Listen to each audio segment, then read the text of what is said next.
Hello and welcome back to episode 2 of Gridiron Gospel, where we religiously know football. Now we're just going to jump into week 5 of college football, dive into the top 25, and let's just get it started.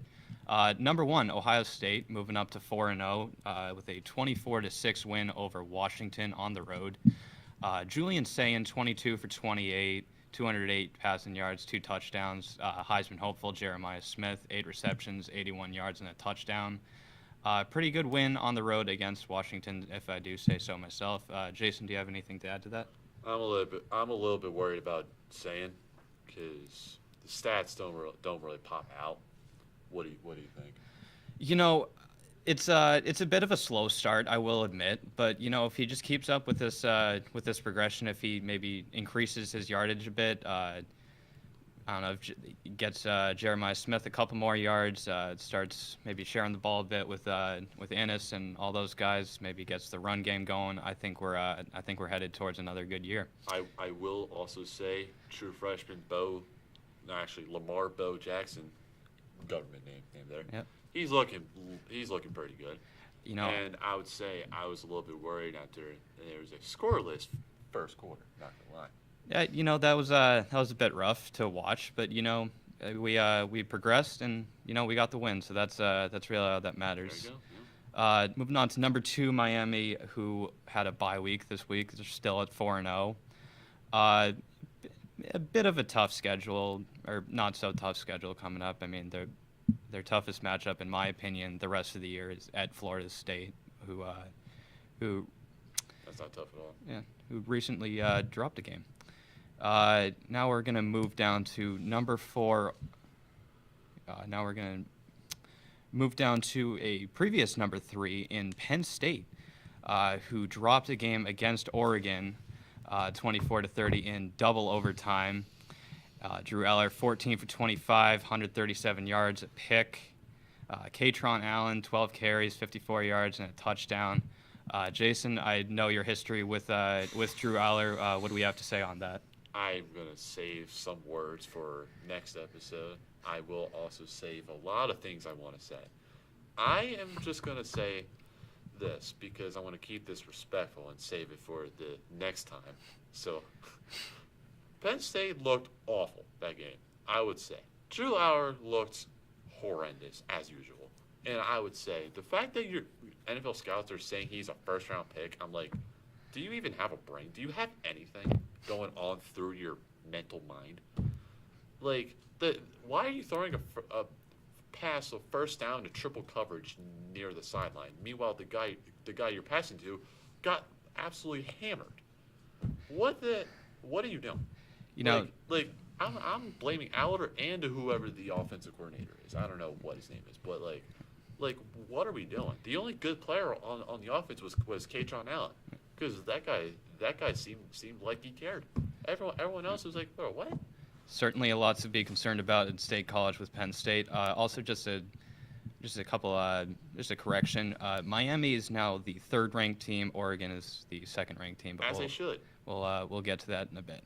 LSU dropping a game against Ole Miss. 19. They lost 24-19. Garrett Nussmeier, 21 for 34, 197 yards, a touchdown. Just not what you wanted to see in a game like that against Ole Miss. Jason, what do we have to say on that? Yeah. So, by the way, I will say something about Oregon. Dante Moore should be and will be the Heisman. Anyways, next, Nussmeier looked horrendous that game too. I mean, he couldn't complete a simple pass. And the fact that the running game wasn't even there. I don't care that Caden Durham is out. I mean, you have to at least generate some rushing yards. And also, Brian Kelly should be gone. And for Ole Miss, Trinidad, he's looking pretty good. I would say he should be the starter for the rest of the year. And, yeah, that was a great win by Ole Miss, and they are deservingly number 4. Completely agree with that. Chambliss is looking like a Heisman hopeful, in my opinion. Also, just another thing to correct, going to keep correcting here. LSU drops to number 13 in the most recent CFB Top 25 poll, and Ole Miss moving up to number 4. And as much as I don't like Ole Miss, they're pretty good after losing everybody and their mother and like replacing. I mean, it's pretty good. Certainly a great start to the year for Ole Miss, 5-0. Now moving down to another marquee matchup, Georgia losing against Alabama 24-21. Broke their home winning streak.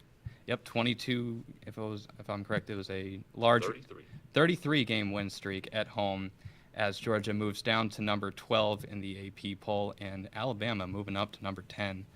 Just a couple stats to go over with that matchup. Gunnar Stockton, 13 for 20, 130 yards and a touchdown. Kirby Smart, he's good against other teams, but man, he just cannot get over that Alabama. He is 1-7 against Alabama. Truly a glaring. It's glaringly apparent that that everything else he's got in his resume, he just cannot beat Alabama. That's Do you agree that Ty Simpson should be in the Heisman convos? I think it's certainly just a loaded conversation to have this year. Week 5 might be a bit early to judge. I mean, you already have. It's never too early. People are already judging the playoff. It's certainly just raises a lot of questions. I personally think there are other people such as Chambliss, maybe Jeremiah Smith, but I do think Ty Simpson could find his way into the Heisman conversation, maybe as the year progresses on a bit further. And now we're just going to move on to formerly ranked number 6 Oregon, now the number 2 ranked team in the land, obviously beating Penn State on the road, 30-24 in double overtime.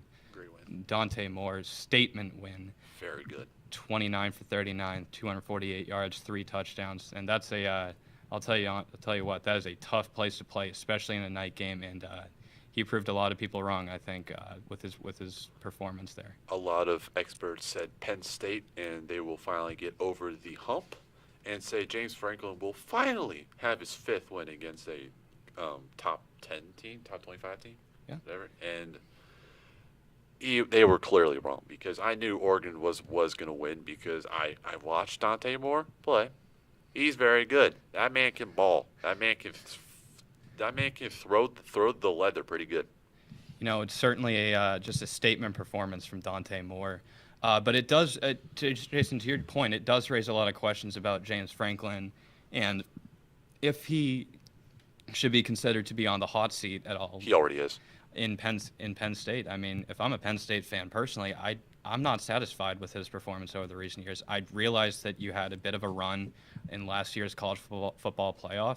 Let me ask you a question. Who did they play, and who did they beat? They beat SMU, but that was at home. They did struggle against, but they did struggle against Notre Dame, who would go on to face Ohio State in the national championship. And we all knew what happened there. Right. But anyways, moving on. Formerly ranked number 7 Oklahoma, 4-0, jumps to number 6 in the AP poll. Even moves to number 5 in the AP poll. My mistake.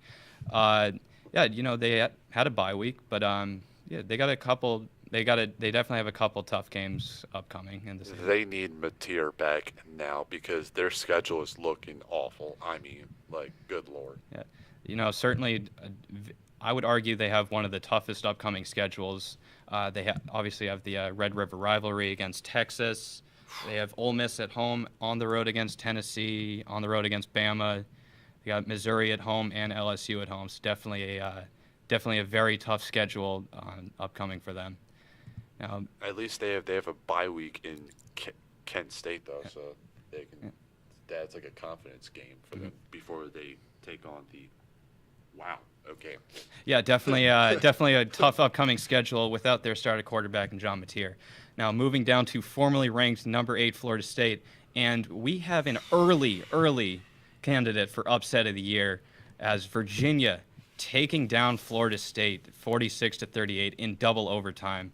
Thomas Castellanos with the game-losing interception in what could possibly be described as one of the greatest crowd-storming crowds that I've ever seen.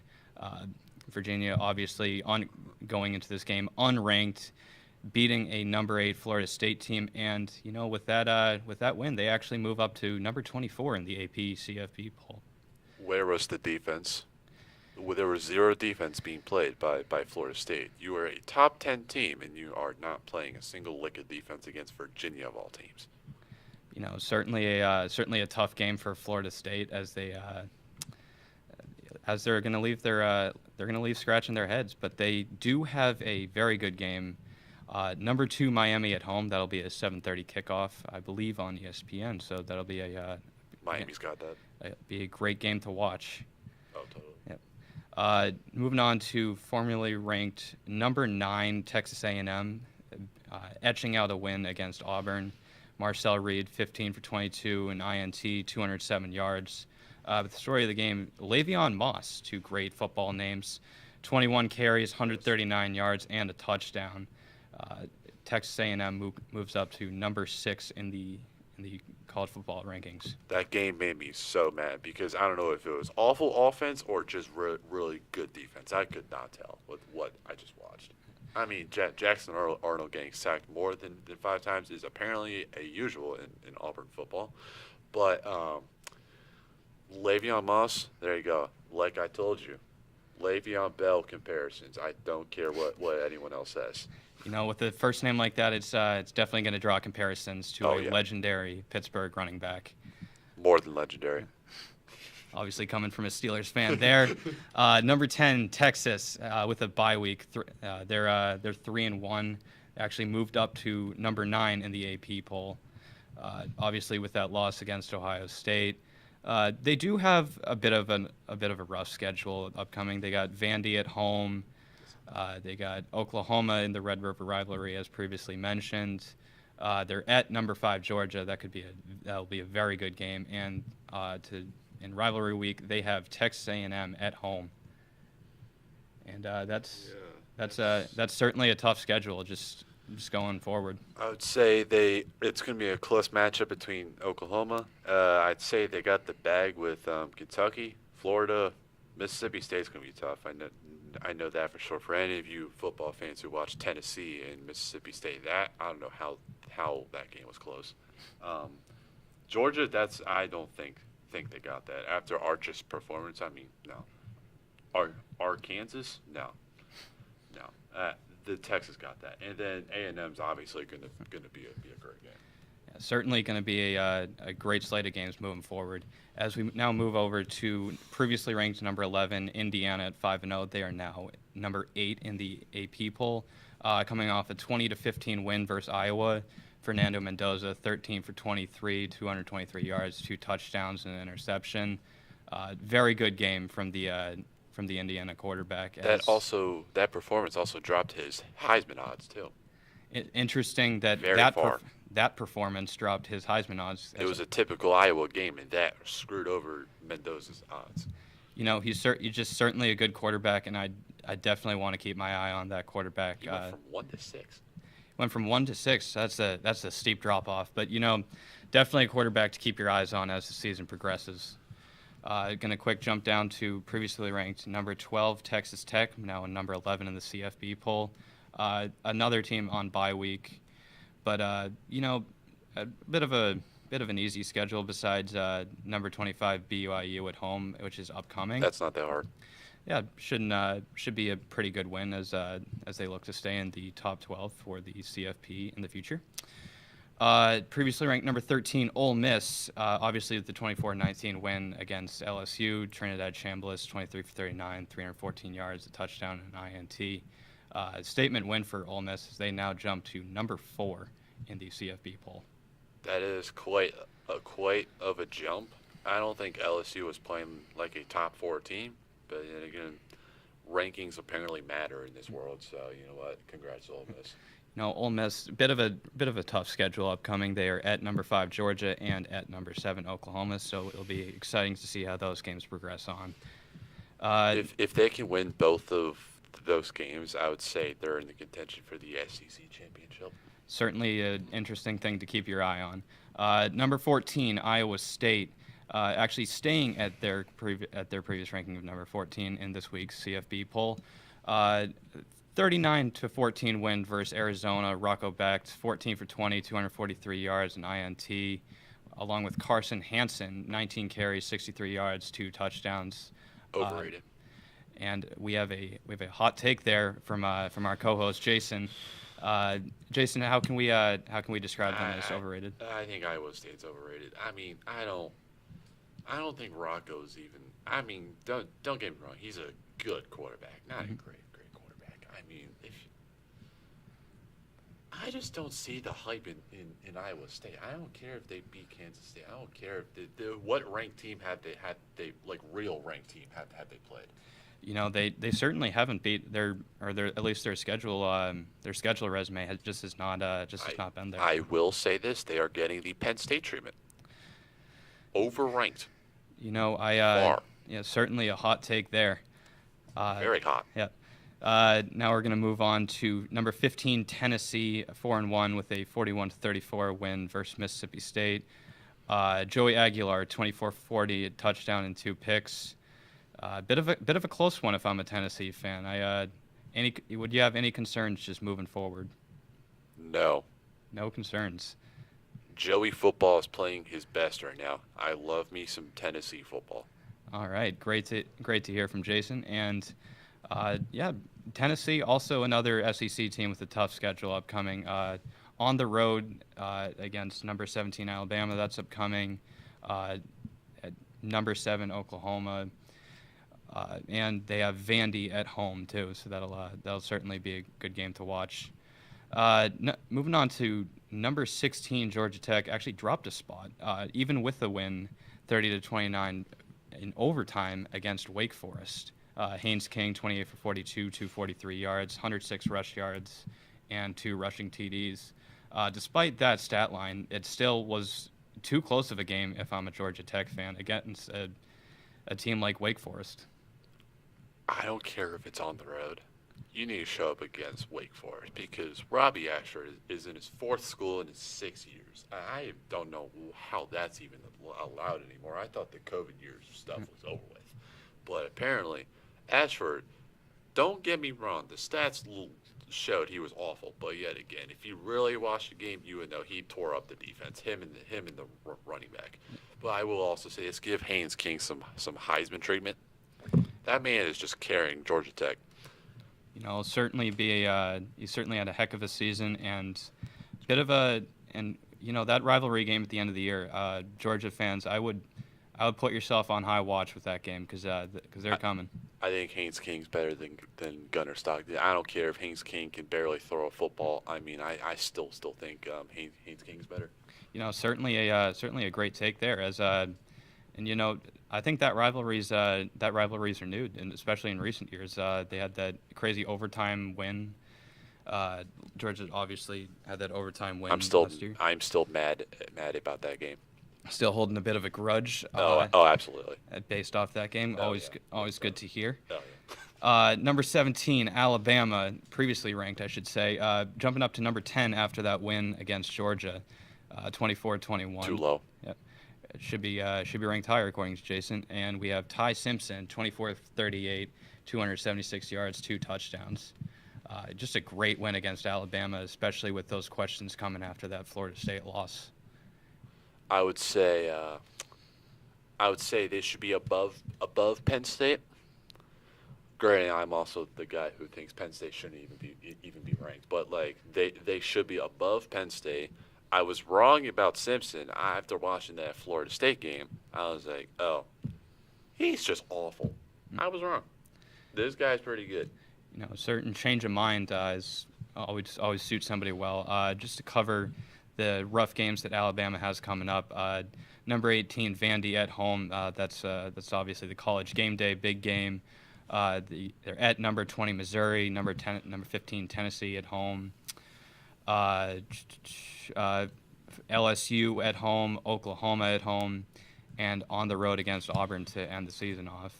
And that's a tough schedule for Alabama. They're gonna be put through the ringer, and you know we'll just have to see how they turn it out on the other end. Hopefully, I think they got the game against Vandy because Vandy beat them last year. I also watched that game coming back from a basketball game. I was like literally shocked in the back of the bus. Mizzou, that's going to be a tough game due to them having the better Penn State QB. Tennessee, that's always tough for them. LSU, that's always tough, no matter who the QB is. Mhm. I don't care if it's Joe Burrow to Jaden Daniels to freaking this guy, Nussmeier. No, it's always tough. Oklahoma, if Mateer comes back, that's tough. And then Auburn's always those games are always good. Yeah, it'll certainly be a great slate of games just for the rest of the season. As speaking of Vanderbilt, we're actually going to jump to them. Previously ranked at number 18, now they're number 16. 55-35 win versus Utah State. Excuse me. Diego Pavia, 26 for 34, 321 yards, 5 TDs, an interception, 79 rush yards, and a touchdown, as well as Junior Sherrill, 6 receptions, 91 yards, and 3 touchdowns. Bit of a good win for Vanderbilt as they have a tough test in Alabama. I would not say good win. I would say that was a kind of a bailout by the offense, because how are you giving up 35 points to Utah State? I don't care if Utah State's good. I don't care. You're a top 20 team in the country. You should not be giving up 35 points to Utah State. Certainly And people think they're going to be at Alabama? Really? No. that is one heck of an opinion. Previously ranked number 19 Michigan. I could be wrong though. Previously ranked number 19 Michigan, with a bye week, 3-1, obviously with a loss against Oklahoma. Boo. Yep. And bit of a tough stretch the rest of the season for the Maize and Blue. At number 21 USC, in what could potentially be a trap game, in my opinion, they're on the road at Michigan State. And obviously, number 1 Ohio State at home. That could be I believe that will be the game of the year for Ohio State. They play at Southern Cal or at the show?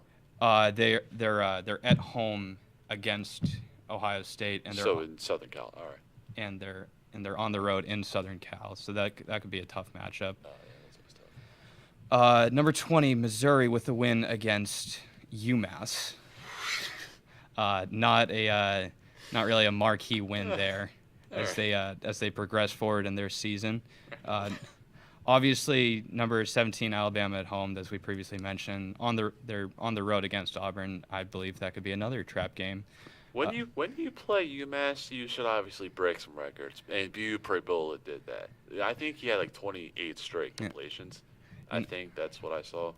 I guess good for UMass for getting the funding from these SEC schools every year. But hey, free money. We love that. Yeah, definitely. Yeah. Speaking of number 21, previously ranked number 21 USC, as I believe they actually dropped out of the rankings. As they should. Moving to 4-1, 32-34 loss versus number 23 Illinois, who bounced back win for them.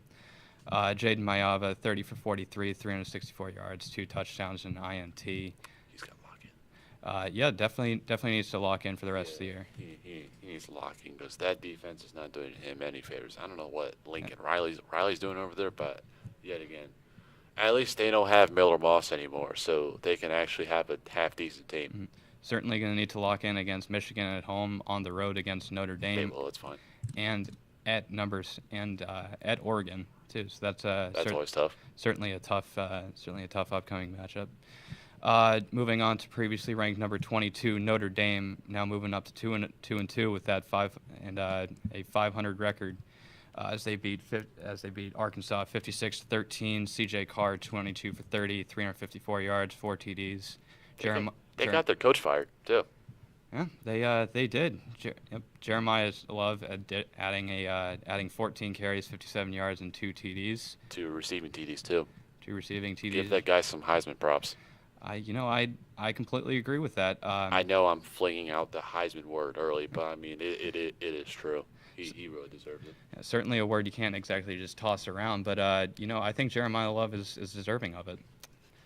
Going to move down to previously ranked number 23 Illinois, jumping to 22. Obviously, the 34-32 win against USC. Luke Altmaier, 20 for 26, 328 yards and 2 TDs. Especially with that loss against previously ranked number 19 Indiana. That was a tough loss if you're an Illinois fan. But bounce back win. As their most notable upcoming matchup is number 1 Ohio State at home. That's certainly a game that'll be pretty tough for the Fighting Illini. Number 24, previously ranked number 24 TCU is going to be dropped out of the rankings as they lose 27-24 versus an Arizona State team ranked number 25 right now. Josh Hoover, 20 for 32, 242 yards. 2 INTs, just not what you want at the helm if you're TCU, definitely. Jason, do we have any thoughts on that? No thoughts at all. No. That's no. And now, yep. Now we move on to number 25 BYU. Obviously, with a bit of a close win against Colorado Way on the too road. close. So certainly should BYU fans be worried in this upcoming week? I mean, they shouldn't be worried. They're not playing anyone good until Utah. That's it. It's certainly an interesting week in the top 25. But very interesting. I think, and I will also say something. Mm-hmm. If Maryland beats Washington, Maryland is going to be ranked. I will say this right now. Maryland should already be ranked. Because who would have thought Maryland would have won 4 games? Because I'm pretty sure their odds was like over under 3.5. That's I personally would like to see another Big Ten team be ranked, and I think if a team should be ranked, in my opinion, that should be Maryland. Absolutely. Yeah. Thank you for agreeing, Malik for Heisman. Next. One Big Ten team to another. Got to show mutual respect there. As we're just except Penn State. Yeah, except Penn State, based off their recent performance. Now we're just going to jump over to the NFL slate. Thursday night matchup: Seattle versus Arizona. Seattle obviously coming away with that one, 23-20. Sam Darnold 242 yards. Kenneth Walker adding on an additional 81 yards. What are your thoughts on that matchup? Thank you, JSN, for only giving me 13 points. Come on, man. Anyways, that kind of lost me this week. But I think Mr. Sammy is. I think he's actually turning the clock. I think the Jets should be like, wow, our developmental team sucks. Certainly a lot to think about with that game. Now we jump to across the pond in Dublin, Ireland. Yes. Pittsburgh Steelers taking on the Minnesota Vikings as they come away with the win, 24-21. Absolutely. And Jason, I understand you are a Steelers fan. So what are your thoughts on that matchup? By the way, getting up early for a 9:30 game was awful. Thank God we don't do that again. But Carson was he was slinging the pigskin. I mean, it was pretty good. I mean, the Steelers couldn't stop anything for a lick. 350 yards. I yards. think we're lucky that we only gave up 21 points. But, hey, you know what? Thank you to Patrick Queen for stepping up this game. Yeah. Thank you for T.J. Watt for being better than Myles Garrett, as usual. Thank you for Kenneth Gainwell for actually being a running back. Thank you, DK Metcalf, for getting targets. Thank you, Arthur Smith, for actually using him because we pay him $30 million a year for that reason. But I'm still pissed off about how, after that one drive, we target him 5 times, and then he doesn't get a target for the rest of the game. Really? Yeah, certainly a lot to be thankful for if you're a Pittsburgh fan. But thank you, Rodgers, by the way. Yeah, and Carson Wentz turning back the clock a bit. 350 passing yards, certainly impressive. Got me 30 points of fantasy. Yeah, 30 points of fantasy. That'll always help you out.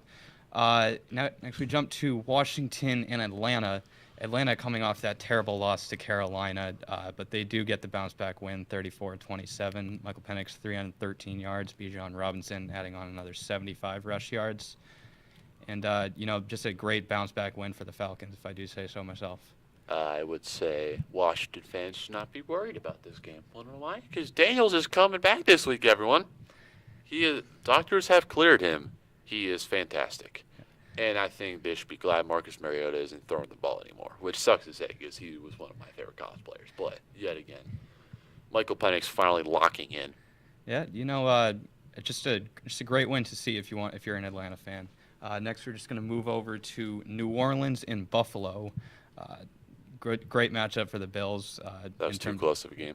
Yeah, 31-19 win, especially against the New Orleans Saints. I would have expected a bit more if I were a Bills fan. I would also say I know people say Spencer Rattler is awful, but yet again, if you look at his stats, and I said the same thing about Caleb Williams, they're not eye-popping. They're not. They're eye-popping. They're not eye-popping to people, but yet again, 5 TDs to 1 interception is not bad. With the 56 QBR, that's better than Drew Allers. That's and you're playing one of the best defenses in the league. I mean, I feel like if the Saints build around this dude, he could become halfway decent. Yeah, certainly a bit of a Drew Allers stray there, but moving on. My New England Patriots taking on the Carolina Panthers. Great win. Cannot say enough. 42-13. Drake May, 203 yards. Just all around great game for the Pats, especially against a team like Carolina, who just not a lot to look forward to there. As I know a couple fans who I think that who believe that they should just clean house and just rebuild. I thought their bye week was later on in the year. I didn't realize their bye week was week 4. And it's gonna be I don't think it's gonna be a great year to be a Panthers fan. It never has. They had a good year. They had a couple good years. 11 years ago. Anyways. Moving on. Chargers and the Giants. Giants, big story there. Your star wide receiver in Malik Neighbors out for the year, torn ACL. But the Giants do come away with the win, 21-18, in Jackson Dart's first start as a quarterback for the Giants. Herbie's got a lot locked in. Herbert only 203 passing yards, especially against a team like New York, should be a lot better, especially considering the year that he has had. I mean, Marion Hampton stepping up, even though the Giants' run defense is notoriously awful. But hey, you know what? That was a confidence game right there. Now we're just going to jump to Philadelphia and Tampa Bay. A bit of a close one here. As the Eagles take away a 31-25 win. Boring. On the road in Tampa Bay. Baker Mayfield, 289 pass yards. Bucky Irving adding on another 63 rush yards. Did not complete a pass in the second half. What the heck are we doing? Really? just not what you wanted to hear at all if you're a Tampa Bay fan. But AJ Brown should be pissed. Yeah, AJ Brown's costing me some fantasy points, so He's costing a bunch of people. Could also be dropping him. Could also be a future New England Patriot, but that's just a conspiracy theory on my part. Tennessee at Houston. Houston taking that win and beating them up pretty good, 26-0. C.J. Stroud 233 yards, and exactly what you want to see if you're a Houston fan. Did you see that clip of Stroud getting sacked in like 1 second? Yeah, that's what he's dealing with, and people are saying Stroud is awful. Yeah, it's I personally don't think he should be receiving the criticism that he faces. He's receiving too much. I understand he's had a rough couple years, but bounce backs are always possible in the NFL, as we see quite often. And next, we're going to jump to Los Angeles as Indiana Jones, sustaining their first loss of the year, losing to the Rams 27-20. As Matthew Stafford 375 yards, just that was a statement win for Los Angeles at home. This dude is 36 and still flinging the leather. It's pretty good. Certainly good to see. As we're going to stay in California as the San Francisco 49ers lose to the Jacksonville Jaguars 26-21, despite Brock Purdy's 309 pass yards. Those are fake 300 yards. Because did you see what Purdy was doing? No. That man was those interceptions were right to the defense. Those were awful throws. And I will personally say this, and I hope you people watching this can agree with me. Brock Purdy's overrated. Next game. All right, next game. Baltimore at Kansas City. Kansas City coming away with that win, 37-20. God is good. Yep, Patrick Mahomes, 270 yards, and Kansas City, very good win as they need a bounce back win if they want to continue progressing forward in this season. I personally wanted both teams to lose, but we did eventually see that later on. But yet again, Lamar's out for 3 weeks. Come on, Steelers, lock in. The fact that your leading rusher is Justice Hill, I mean, like Derrick Henry has just became Batman and just ran away. Wait, that's not the correct phrase. Wait, what am I saying? All right. Anyway, moving on. Chicago at Las Vegas. Chicago taking away the win, 25-24. Caleb Williams, 212 yards. Ashton Genty, actually a great game. Ashton Genty, 138 rush yards. Free him. He's in a tough spot in Las Vegas. I'll give that to him. He's got Geno as his QB. That's just not good. I predict it'll be a rough couple years in Las Vegas for him, but he'll be traded and become like Saquon Barkley. Anyway. All right, now we're moving on to the night game, Green Bay at Dallas. Micah Parsons returned to Jerry World in a actual tie game, which a sack. Bit on that. Yep, 40-40 in overtime. Jordan Love, 337 yards. But back to the tie. Personal opinion of mine, tie should not happen in the NFL. I wasted 4 hours watching a tie. Yeah. I wasted 4 hours hoping Romeo Dobbs would give me 30 points. He did, thankfully. But yet again, this was a legacy game by Dak Prescott. Yeah. Respect his name. Certainly a great game for Dak Prescott. But again, with the ties, you're the NFL. Ties should not be a thing. Let the guys play out. George Pickens said it best. As much as I don't like that man, he said, "I thought there were more quarters." Yeah. They should let the boys play, and one team should have come away with the win there. As we jump to the 2 Monday night games, New York and Miami, New York at Miami, and Cincinnati at Denver. New York losing that game. Miami 27 to Miami has scored 27-21 Miami. Justin Fields 226 yards. Devon Achane 99 rush yards. But if you are a Miami fan, your star wide receiver is out for the year. They got Waddle. They're fine. Yeah, they do have Waddle, but I'd be a bit concerned with the future in Tyreek Hill. You should also be concerned about your QB because I don't know what he's doing.